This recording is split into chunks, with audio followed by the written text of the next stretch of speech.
Hello everybody, welcome back to the channel. And so here we are, and we are a few days into the international break, and already Barcelona is going through an injury crisis, as we all expected. Not only is Gavi injured, not only is Marc-Andre Ter Stegen injured, Joan Garcia, Dani Olmo, Raphinha, Lamine Yamal, but now we do have Lewandowski, who is now injured. And Lewandowski is going to be out for the next 4 to 6 weeks after suffering a muscle tear in his bicep femoris on his left thigh. Lewandowski recently did score a goal for Poland on Sunday night. Everybody was suspecting that Lewandowski got injured, but then Lewandowski after the match was trying to tell everybody that he's okay, that there's nothing to be worried about, but only to find out 2 days later and confirmed by Barcelona that Lewandowski has a muscle tear. This is what Barcelona's official statement is. Lewandowski has suffered a muscle tear in the bicep femoris on his left thigh, and his recovery time will depend on how the injury evolves. So it is yet again another problem for Hansi Flick and his preparation for the matches against Girona, Olympiacos, Real Madrid, Elche. That preparation for Flick is getting much harder. And like I've said, this was not the first time we have seen one of our players get injured during the international break. We have already seen Dani Olmo go down. We have already seen Fermin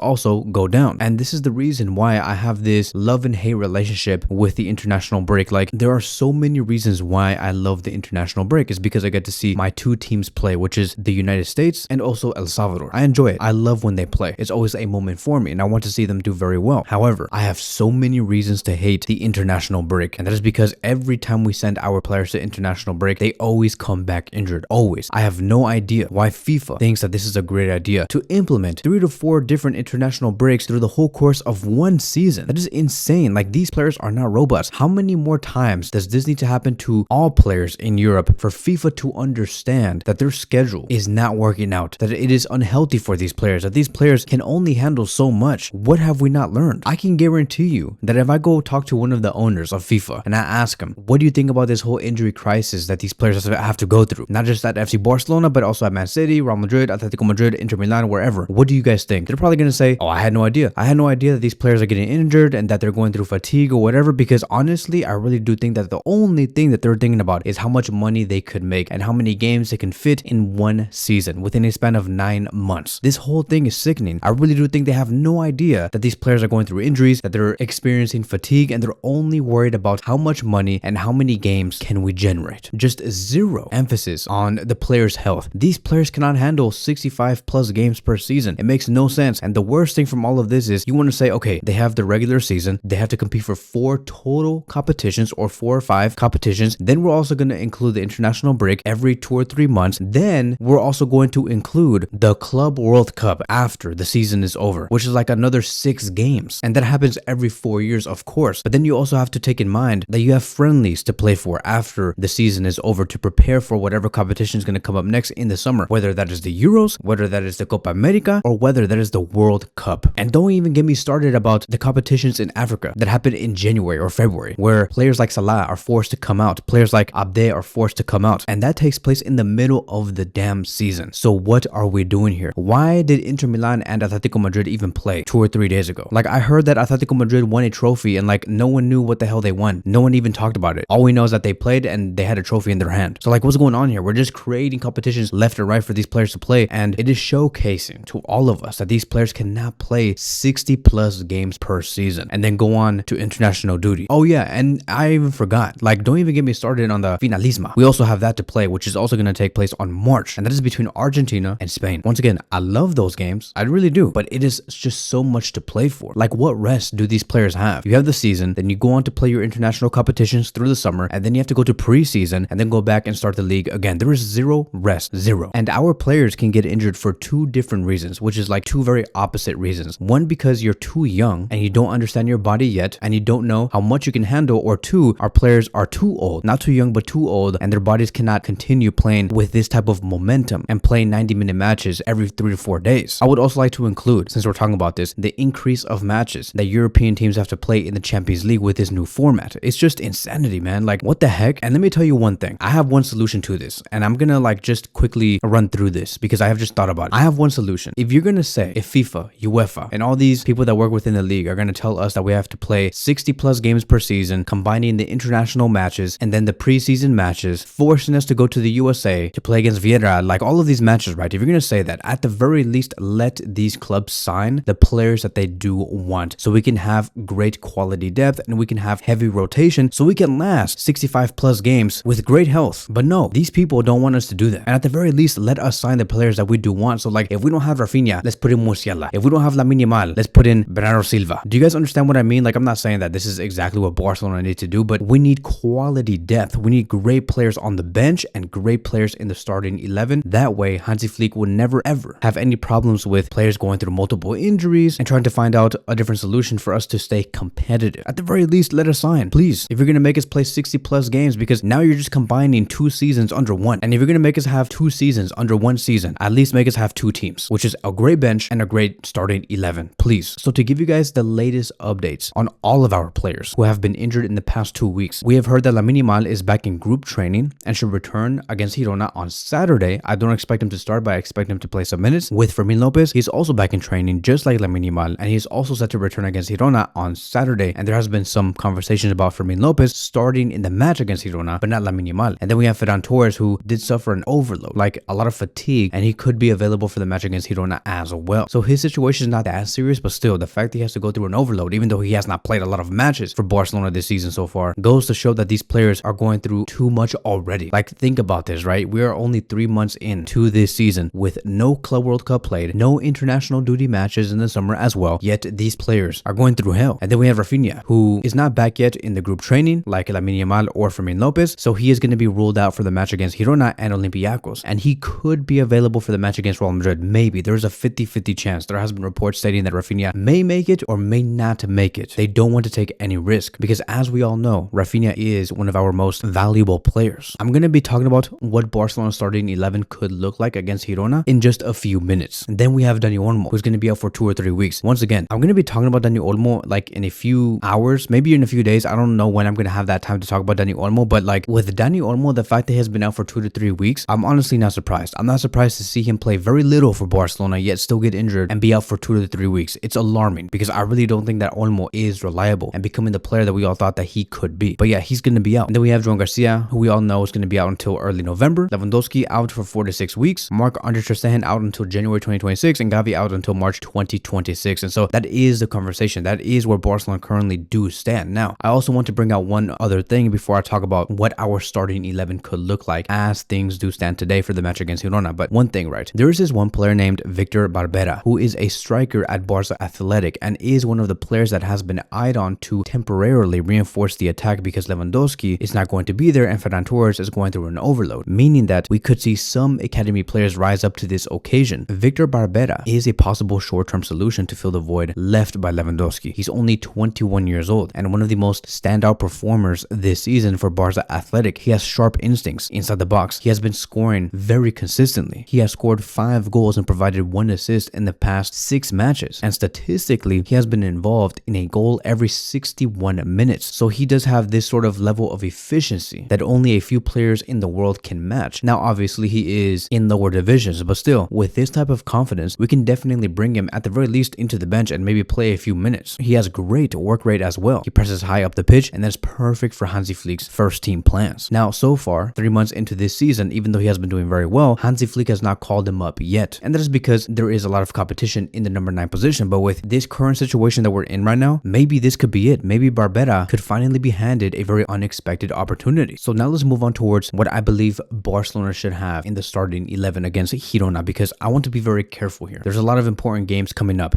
Yes, it is Girona. Yes, they are literally the worst team in La Liga right now, but I don't want to underestimate nobody. I still want to be competitive. I still also want to do very well in the Champions League and try to get into first place. We have already lost points against PSG. We don't want to lose any further. We also have the match against Real Madrid, which is going to be next week. It's coming very soon, but I do think that in the end, this should be Barcelona's 11 with Ferran Torres in the number 9 position, Lamine Yamal on the right, Rashford on the left, Fermin Lopez in the attacking midfield position with Bernal and Casado in the double pivot position. Yes, I do not want to see Pedri nor Frankie start in this game. I just don't. Like, I know that a lot of people have been very underwhelmed with Casado and Bernal this season. They have not really showed their best level compared to the last season, but I think that if we can give them these starting opportunities, this is what's going to make them click and really gain that momentum. I want to rest Frankie. He has been playing a lot. Pedri as well. And he is going to be starting against Bulgaria alongside with Zubimendi and Merino. And so we have to take care of him. It has to be Casado and Bernal. I also know that I just talked about how Lamine Yamal should not be starting against Girona. However, if we can get the green light on Lamine Yamal and we hear multiple reports on Lamine Yamal saying that he's fully fit, that he is okay, then maybe yes, he could start. But I would also not be surprised if Rooney Bardi takes on that position because he has been doing very well. Rooney Bardi, when given the opportunity, tries to maximize what he is given. So I would say that it's very 50-50, and I wouldn't be mad on either decision, whether it's Rooney Bardi or Lamine Yamal. And then for the back line, I expect Jules Koundé on the right back position with Eric Garcia and Cubarsí center back pairing, and Balde on the left with Chesney in the goalkeeper position. But I really do want to see heavy rotation in this game. If we can just log down this game before halftime, maybe have a 3 to 4 goal margin. And if we can do that, let's put in Gulli Fernandez, let's put in Tony Fernandez, let's put in Dro as well. And maybe even give out Jules Koundé some rest by moving Eric Garcia to the right back position, bringing in Christensen next to Cubarsí or Araujo next to Cubarsí. Maybe even have a Christensen Araujo center back pairing and giving Cubarsí the rest that he does need as well. But that is it. That is going to be wrapping up today's video. Thank you guys so much for watching, and I will see you guys in the next one.